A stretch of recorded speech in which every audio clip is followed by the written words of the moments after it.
Amigos, acá nuevamente Ítalo Cáceres con este programa de podcast conectado. Quisiéramos partir de hoy día con una gran invitada, Daniela Molina Saavedra. Bienvenida, Daniela, a este programa de podcast Ítalo Conectado, donde vamos a hablar de un tema muy importante que creo que es relevante hoy en día en la sociedad a nivel nacional y comunal. Bienvenida, Daniela. Muchas gracias, Ítalo, por tu invitación. Yo feliz de estar aquí acompañándote. Daniela, partamos. El tema que vamos a hablar hoy día, y por eso obviamente la importancia de tenerte acá en este programa, es con respecto a la inclusión. Daniela, para los televidentes, ¿no es cierto? Daniela tiene un tremendo currículum. Daniela es educadora de párvulos, ¿no es cierto? Bueno, entre paréntesis, mi hija estuvo contigo cuando era muy pequeña. Le decían la tía Dani, ¿no es cierto? La tía Dani. Muchos años. Muchos años. Pero además de eso, mira que importante que la gente también sepa, es intérprete en lengua de señas. Directora Federación Nacional de Boxeo en Chile, primera mujer de la historia como presidenta de una institución tan importante que el boxeo. Directora.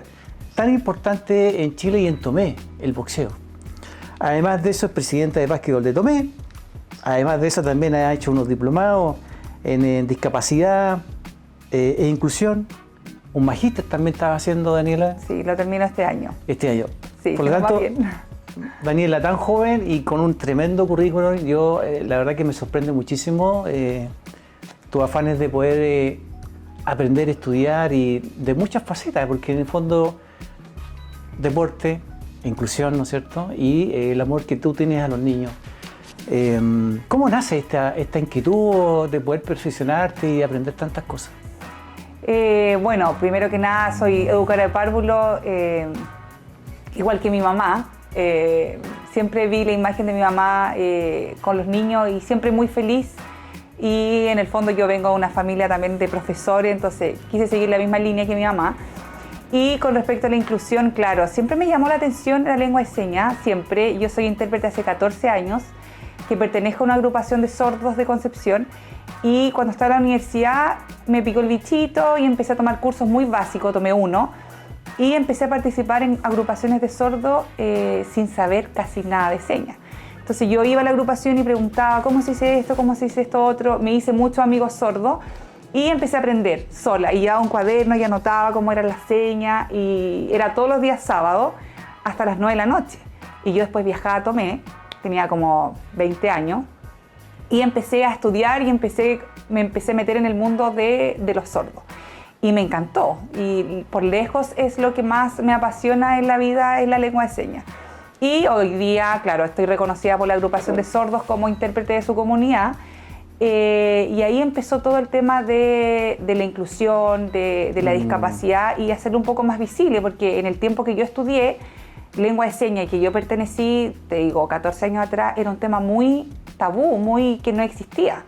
De hecho, había intérpretes en la televisión, uno por semana.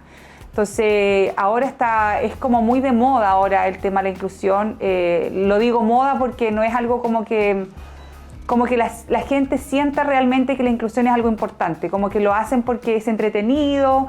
Los cursos que yo he impartido en lengua de señas también dicen, oh, es que me llamó la atención porque encuentro que es algo nuevo, más allá de la necesidad de las personas sordas de poder comunicarse.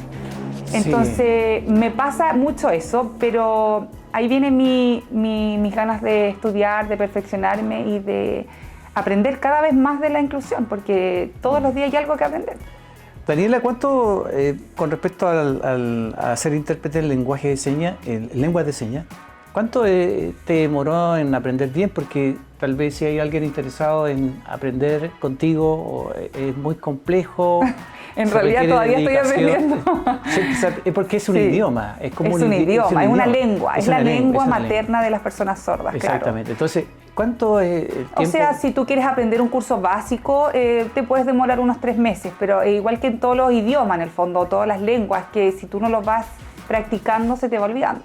Y sería tal vez, a mí se me ocurre como una idea, si estamos hablando de la inclusión, ¿no sería tal vez importante que lenguas de señas también sea incluido dentro del plan educativo de los niños, por ejemplo? O sea, esa es la gran lucha que los sordos tienen actualmente, o sea, que sea... que esté instaurado dentro de la educación.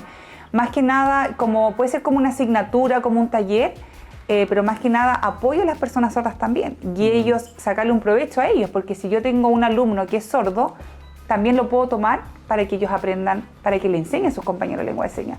Entonces es algo recíproco.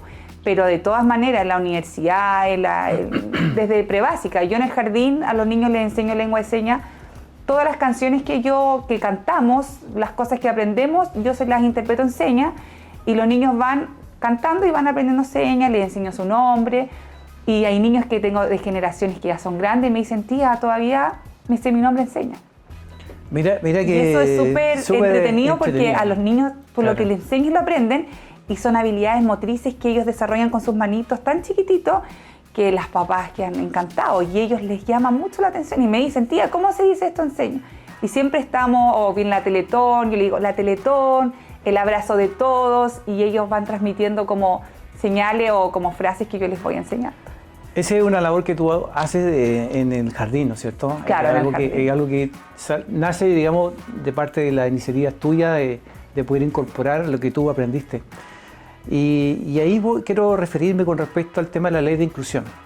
Esta ley de inclusión, o la inclusión propiamente tal, es un término muy nuevo, no lleva muchos años incorporándose acá a nivel nacional.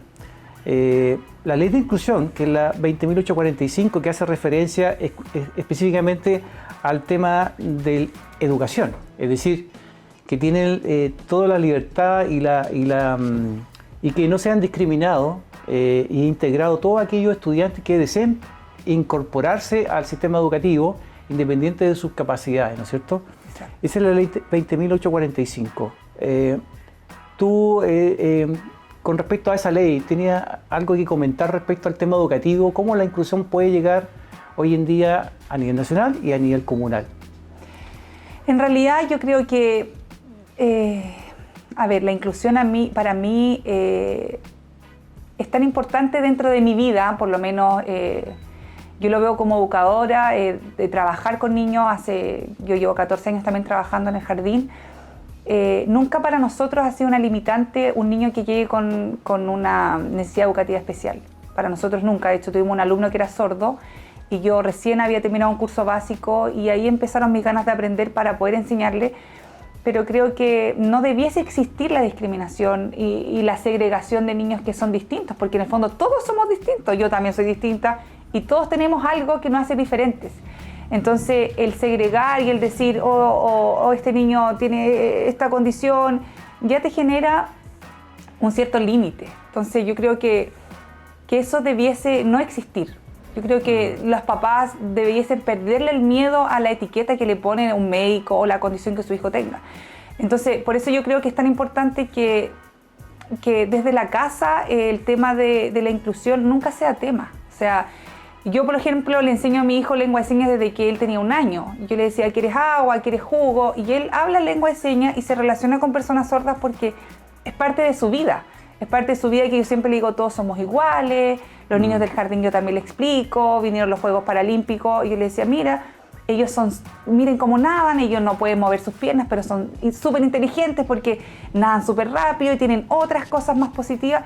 Entonces creo que cuando uno hace el foco en lo diferente es cuando ya todo está mal.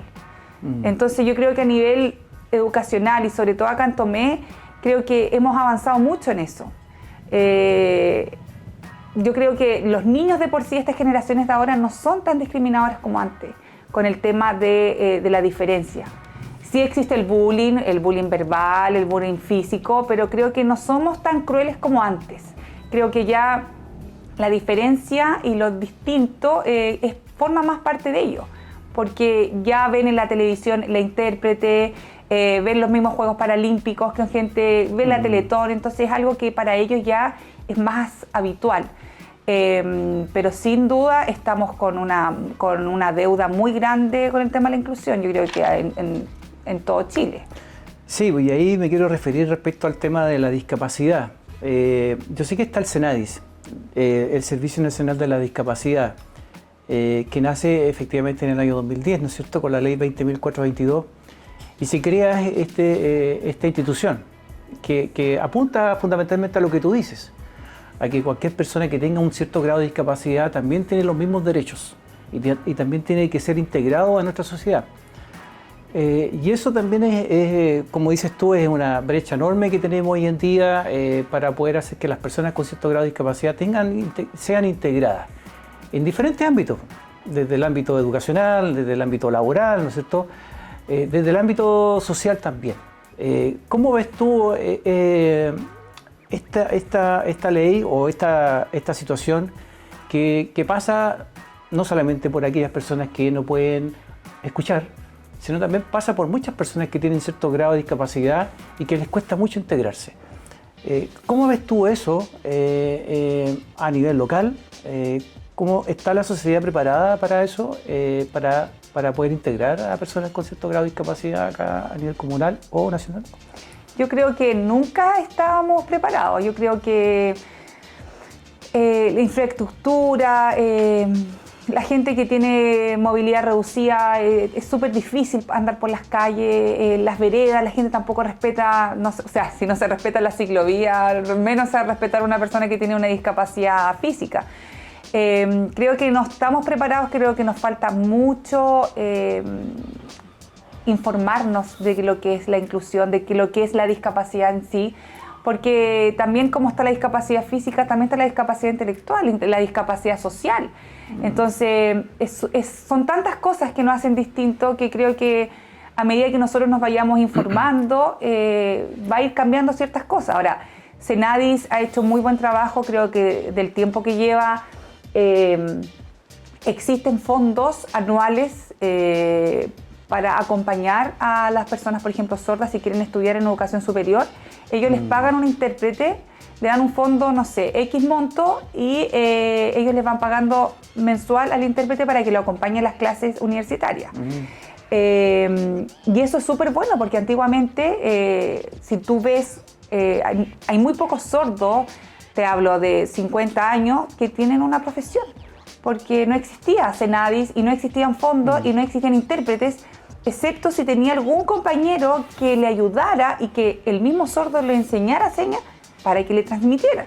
Y así en la educación básica, media. Entonces ahora existen estos fondos que permiten a las personas con discapacidad auditiva a poder estudiar educación superior. Y eso yo lo encuentro súper bueno, porque ya no es una barrera. Igual las personas ciegas también siempre van acompañadas, o a veces no necesitan un acompañante, simplemente van solas, pero también existen fondos para ello, de computadores especiales. SENADIS les regala, tienen que postular por supuesto, y les da todas las herramientas necesarias que necesitan para poder ingresar a la educación superior. Entonces cada vez se está haciendo más accesible eso. Y aquí en Tomé, efectivamente, por la infraestructura que Tomé tiene de muchos cerros, es muy difícil para alguien con discapacidad física poder desplazarse, poder asistir a un colegio. Exactamente. Entonces, ahora en todos los establecimientos educacionales, nos incluimos nosotros, nos exigen una rampa de acceso que puede ser movible, pero tiene que existir. Y eso es un gran avance, porque antes nosotros, cuando éramos supervisados por el Ministerio de Educación, no estaba dentro de los lineamientos, y ahora sí nos exigen la rampa de acceso. Y quizás nunca tengamos algún niño con discapacidad física, o quizás sí, pero existe. Y ya al poner en el fondo dentro de los lineamientos como una exigencia, ya abre muchas puertas a los papás, a las mismas gente. Entonces creo que hemos ido avanzando, pero aún así estamos muy al debe todavía con el tema de la inclusión. Sí, bueno, sí, efectivamente, como tú dices, estamos muy al debe. Por eso mismo yo creo que hace unos días entrevistamos también a una persona con cierto conocimiento y experiencia en el ámbito educacional. No tocamos este tema de la inclusión porque nos faltó tiempo, pero sí tú tocaste un tema muy importante, que efectivamente tenemos que mejorar las condiciones de infraestructura para que las personas con cierto grado de discapacidad tengan acceso desde la movilidad, ¿no es cierto?, hasta el aprendizaje. Y no sé si existirán establecimientos educacionales públicos acá en Tomé que tengan ciertas condiciones para poder integrar a personas con cierto grado de discapacidad. Desconozco, creo que la escuela Arturo Prat tiene algunas experiencias. La escuela Arturo Prat tiene un proyecto educativo súper bueno con respecto a los alumnos sordos. Ellos tienen una profesora que es sorda, que es profesora diferencial, que yo la conozco, que se llama Katy. No sé si este año estará trabajando, pero trabajó mucho tiempo y ella acompaña al niño sordo a su clase con un asistente. O sea, la persona sorda tiene un equipo de sordos alrededor de ella y capacitan a los docentes y capacitan a los estudiantes. O sea, los estudiantes tienen una vez a la semana talleres de lengua de señas impartidos por un profesor sordo. Claro, porque ese es un proyecto educativo solamente del establecimiento, pero si nosotros pudiéramos esa misma política que tiene la escuela Arturo Prat, pudiéramos replicarla en todos los colegios, sería fantástico. Claro, incluso a nivel de servicios públicos. Claro, exactamente, a nivel de servicio público. Y con respecto a eso mismo también quisiera comentarte que, ya que estamos hablando de la inclusión, porque no solamente inclusión como te explicaba delante, inclusión educacional, inclusión en el tema de la discapacidad, pero también hay un tema que me parece muy relevante también, que es la inclusión en la parte laboral. Y ahí está la ley 21015, ¿no es cierto?, que establece que se imparte desde el año 2019, o más o menos en esa fecha, que un porcentaje de los trabajadores que están en una empresa pública o privada, un porcentaje debe tener una persona con cierto grado de discapacidad. Eso me parece súper bien, me parece fantástico que se pudiera implementar. Sobre 100 personas creo que son las empresas. Sobre 100 personas, sí, y debe existir como un comité encargado del tema de la inclusión, o sea, una persona responsable que genere un ambiente laboral también inclusivo. Porque tengo muchos casos de, si nos vamos solamente netamente al caso de movilidad reducida, a la discapacidad física, claro, yo la incluyo en mi trabajo. Pero ¿qué pasa? Yo le digo, ya, ok, pero tú trabajas en el tercer piso y no hay ascensor. Entonces, pero si necesitas ayuda o alguna duda, tú puedes llamar a alguien que te venga a explicar. Entonces, dice, ¿cómo yo voy a estar llamando todo el rato? Oye, tengo una duda, oye, es molestar. Entonces, al final, ya la segregan. Entonces, si no le van a entregar las condiciones, o sea, si no vamos a incluir de verdad a esa persona que haga su pega como tiene que hacerla en las condiciones que tiene que hacerla para poder desenvolverse bien, entonces mejor no la tengan. ¿Me entienden? Entonces es como que da un poco lata porque no tienen las condiciones físicas necesarias, el lugar cómodo para ello, pero sin embargo la incluyen porque la ley les dice. Entonces hay un todo y eso es el cambio de mentalidad que hay que hacer. O sea, si yo voy a incluir en mi trabajo una persona que tiene una discapacidad física, le doy las condiciones óptimas para que pueda desenvolverse y que no se sienta segregado y que no se sienta diferente por tener una condición. Oye, un primer piso que esté cerca de que se pueda mover para el baño con sus colegas, que pueda hacer su vida normal dentro de su lugar de trabajo. Eso es una verdadera inclusión laboral. Entonces, la ley les exige a ellos, después de 100 personas, tener una persona con discapacidad. Pero ¿cuáles son las condiciones? Entonces ahí tenemos que ir avanzando. Y no hablo solamente de las condiciones, o sea, de la inclusión física, sino también hay niños que... Yo tengo un primo que tiene una discapacidad intelectual y él trabaja en una pizzería y él está encargado de cortar los tomatitos cherry y él hace su salsita y él súper integrado, feliz, y lo hacen cumplir su horario y él no puede llegar atrasado y él es súper responsable. Y yo digo, eso está súper bien, o sea, así tiene que ser. Él se siente súper útil. Exactamente. Y, sí, no porque tiene una condición distinta, él va a decir, voy a llegar más tarde, me pasó esto. O sea, él tiene que cumplir y el jefe le exige como a todos les exige. Entonces, de esa inclusión estamos hablando de que sea el todo, de que participen en el todo de la vida. Sí. ¿Cómo ves tú la inclusión también en el deporte? Porque como tú también eres amante del deporte, boxeo, también básquetbol, ¿no es cierto? ¿Cómo ves tú también la inclusión a nivel local respecto al deporte? Yo sé que tal vez hay muchos jóvenes que tienen cierto grado de discapacidad física, pero tal vez no tienen el espacio, no tienen las condiciones para poder practicar un deporte. Sí, efectivamente se transmitieron los Panamericanos. Chile también sacó bastantes medallas respecto a eso, pero a nivel local. ¿Tenemos alguna experiencia? ¿Tenemos, tal vez hoy en día no he visto, tal vez una condición deportiva para una persona con cierto grado de discapacidad física? O sea, yo creo que, por ejemplo, para poder, o sea, Tomé tiene todo para hacer deporte. Sin duda que tiene todo, desde el punto de vista geográfico, ¿no es cierto? Sí, claro, pero si alguien quiere, por ejemplo, participar en básquetbol, claro, debiese tener quizá una silla, pero tampoco es una necesidad tan primordial. Yo creo que simplemente porque no se ha fomentado, no se ha incentivado a niños, a adultos que tienen una discapacidad física a practicar deporte. Yo creo que deberíamos crear talleres para personas que tienen discapacidad física de básquetbol, no sé, incluso clases de natación. Natación en el mar, en el Morro hacen clases de natación en el verano para niños, que lo encuentro muy bueno, que son gratuitas, y nadie les dice que naden 1000 metros, pero llevarlos al agua, que tengan contacto, enseñarles a flotar, y son cosas que se pueden hacer, que no necesitamos una piscina olímpica para hacerlo, necesitamos solamente voluntad. Y creo que Tomé cumple con todo, pero nos falta un buen proyecto que tenga con respecto al deporte. Yo creo que hay mucha gente que les gustaría participar, y muchas mamás también creo que les gustaría que sus hijos tuvieran acceso a eso, porque quizás muchos de estos niños van a Teletón y viajan a Teletón y ahí les enseñan con piscina, pero si ellos tuvieran también la opción de poder complementarlo acá en Tomé, yo creo que ellos participarían. Yo creo que no veo ninguna barrera de poder hacerlo, más que las ganas de poder crear esta instancia. Tú tocaste una palabra muy importante que es voluntad, ¿no es cierto? Y yo creo que teniendo voluntad se pueden lograr muchas cosas. Es cierto, Daniela, aquí tenemos todas las condiciones para practicar una infinidad de deportes, pero faltan las infraestructuras, faltan los espacios, faltan las condiciones, falta el apoyo también, ¿no es cierto?, de las empresas público-privadas.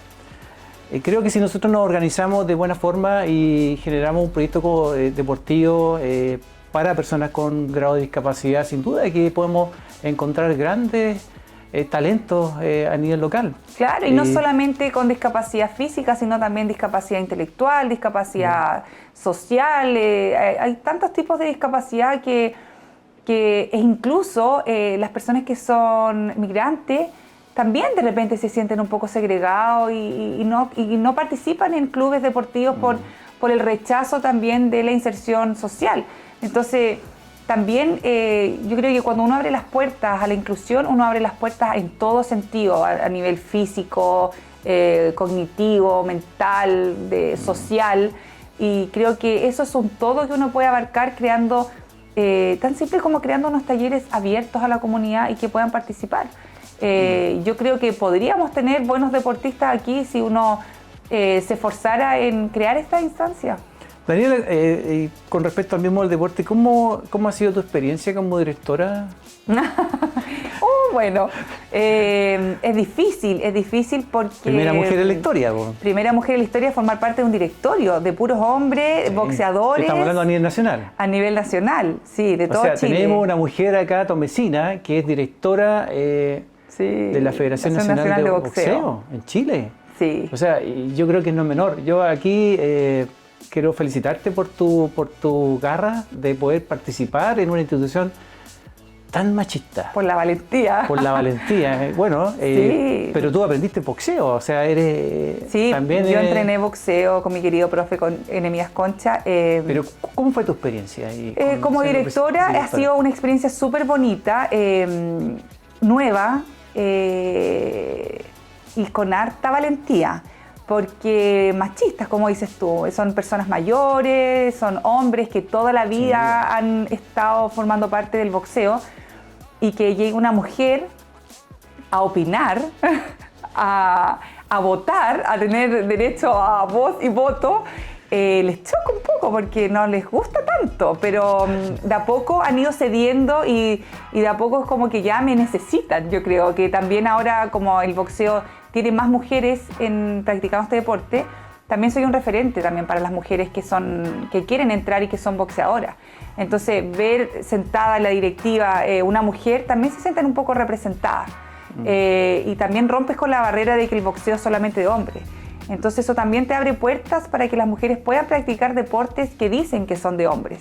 Entonces como romper un poco un paradigma del tema de la equidad de género. O sea, es la equidad de género, pero un tema del género. Exactamente. Entonces eso ha sido super power. Yo creo que con eso, con esa sensación me quedo de haber formado parte de algo nuevo, de haber creado instancias de que las mujeres se sientan representadas por mí y que vean, que digan, oye, en realidad se puede practicar esto que es tan agresivo en el fondo, pero es un deporte muy lindo, es un deporte que te ayuda mucho a la cabeza, físicamente, a los adolescentes. Yo siempre lo recomiendo, pero creo que la sensación de estar en una directiva así tan power con un equipo que son secos también en lo que hacen, ya muchos años, he aprendido un montón. O sea, yo me manejo con el boxeo. Bueno. No me pierdo la pelea los viernes. Daniela, con respecto a lo mismo, existen obviamente mujeres en Tomé que practiquen el deporte del boxeo. Aquí en Tomé ahí fueron grandes referentes boxeadores en su tiempo. Boxeo aquí en Tomé era prácticamente a la par con el fútbol. Entiendo también que hoy en día sí, la mujer está incorporándose a muchas tareas y actividades que desarrollaba solamente el hombre, y eso es muy bueno, porque la mujer también puede, no solamente en el boxeo, en el ámbito laboral también, en el ámbito del fútbol también y en muchas otras disciplinas. Creo que eso es bueno, eso es muy bueno, porque en el fondo la mujer también tiene las mismas posibilidades que tiene el hombre de poder crecer en lo personal y también desde el punto de vista profesional. En Tomé está esa instancia para que la mujer también se desarrolle en diferentes ámbitos. ¿Cómo lo has visto tú? Yo lo he visto más que nada, o sea, están las instancias. O sea, yo creo que hay equipos deportivos que sí, como en el fútbol, que sí integran a mujeres, pero yo creo que es un tema de uno, que uno tiene la limitante de decir, oye, mi hija a lo mejor ¿cómo la voy a ir a fútbol? Porque va a ser la única mujer. Entonces yo creo que es un tema más social, es un tema más de uno. Pero están las posibilidades. Ahora aquí en Tomé tenemos muchas boxeadoras, mujeres hoy en día. Yo intenté traer el nacional femenino en diciembre, y no había las suficientes niñas inscritas y se tuvo que bajar. Pero estuvo a punto de realizarse aquí en Tomé. Y hay niñas que compiten y hay una niña que le fue muy bien en Santiago. ¡Qué bueno! Ojalá que pudiéramos desarrollar este sueño que tienes tú este año. Sí, sería fantástico. De todas maneras quedó pendiente para este año. Lo que queremos traer el Nacional Femenino a Tomé o el Nacional Adultos, pero traer... a mí me gustaría el Nacional Femenino, porque tengo mucho cariño por las niñas que participan y creo que sería un muy buen espectáculo. Ya, ahí solamente falta que se complete el cupo para poder tener a las personas, pero desde el punto de vista de financiamiento de la actividad, ¿cuentan con todo ese apoyo? Cuento con el apoyo, sí, cuento con el apoyo. También había muchos auspiciadores que también me iban a apoyar. No son gestiones fáciles de hacer, me costó mucho gestionarlo y cuando ya lo tenía todo listo, no había suficientes mujeres, pero quedó pendiente. Llamado entonces aquí a las personas que nos están viendo, a las empresas, ¿no es cierto?, a las instituciones público-privadas que nos apoyen con esta actividad, que esperemos, Dios quiera, se pueda concretar este año. Y que sean actividades de mujeres. De mujeres, exactamente, de mujeres. Exacto. Daniela, para finalizar y agradecerte este podcast de Ídolo Conectado, quisiera agradecerte nuevamente esta pequeña conversación contigo, pero quisiera también felicitarte por todo lo que tú has logrado en tu vida, desde el ámbito personal y también de todo lo que tú has desarrollado en tus actividades. Eres una mujer power, como dicen por ahí, pero quisiera darte unas pequeñas últimos minutos para que tú te puedas referir a la audiencia que te está escuchando, algún mensaje final que tú quieras comentar. Bueno, para mí el tema de la inclusión, yo vibro mucho con eso y como te dije en algún momento de la conversación, creo que la inclusión viene desde la casa, o sea, tratemos de no hacer comentarios, tratemos de apoyar a que todos seamos iguales. Yo creo que el formar parte del todo y que todos formen parte del todo, yo creo que eso es lo lindo y que nuestros hijos también crezcan con una mentalidad mucho más inclusiva y más enfocada en desarrollarse personalmente con sus pares de forma mucho más sana, mucho más amorosa. Y yo creo que ese es como mi mensaje. Yo siempre les digo a los apoderados del jardín, mira, con amor, con voluntad, con cariño, todo se puede. Y yo creo que si nosotros criamos a estos niños que son el futuro en el fondo, sin la limitante del discriminar o que, oye, mira, ese es distinto, yo creo que todo sería mucho más fácil y ni siquiera estaríamos hablando de inclusión. O sea, ni siquiera sería tema. Claro que sí. Entonces, eso, y te quiero agradecer por esta invitación. Yo feliz de participar, así que cuando quieras podemos volver a conversar. Nos volvemos a conversar. Muchas gracias, Daniela. Agradecer a los televidentes que están viendo este programa, Podcast Ítalo Conectado, y nos veremos en una próxima oportunidad. Cariños, cuídense mucho. Chao. Chao, chao.